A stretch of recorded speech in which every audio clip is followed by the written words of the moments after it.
พยากรณ์อากาศประจำวันที่9ธันวามวลอากาศหนาวเย็นยังสืบต่อปกคลุมอยู่ทุกภาคของประเทศลาวด้วยกำลังปานกลางหาแฮง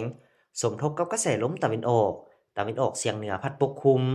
ซึ่งเฮ็ดให้อากาศเย็นหาหนาวเย็นอยู่ทั่วไปในแต่ละภาคสลับแขวงภาคเหนือแขวงไซสมบูรณ์และเขตภูเพียงบริเวณอากาศหนาวเย็นหาหนาวเย็นหลายพร้อมมีหมอกหนาปกคลุมในตอนเช้า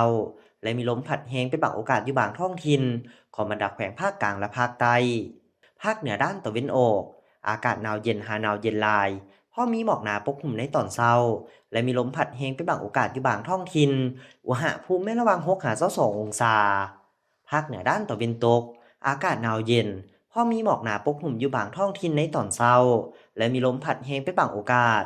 อุณหภูมิไม่ระหว่าง12 ถึง 29องศา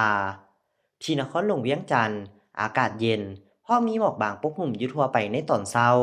และมีลมพัดแรงเป็นบางโอกาสอุณหภูมิระหว่าง17 ถึง 31องศา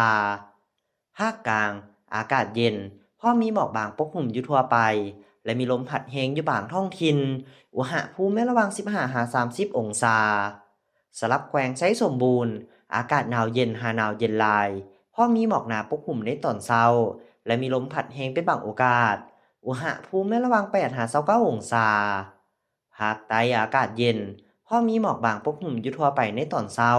และตอนบ่ายอากาศร้อนพอมีลมพัดแรงอยู่ทั่วไปอุณหภูมิในระหว่าง17 ถึง 33องศา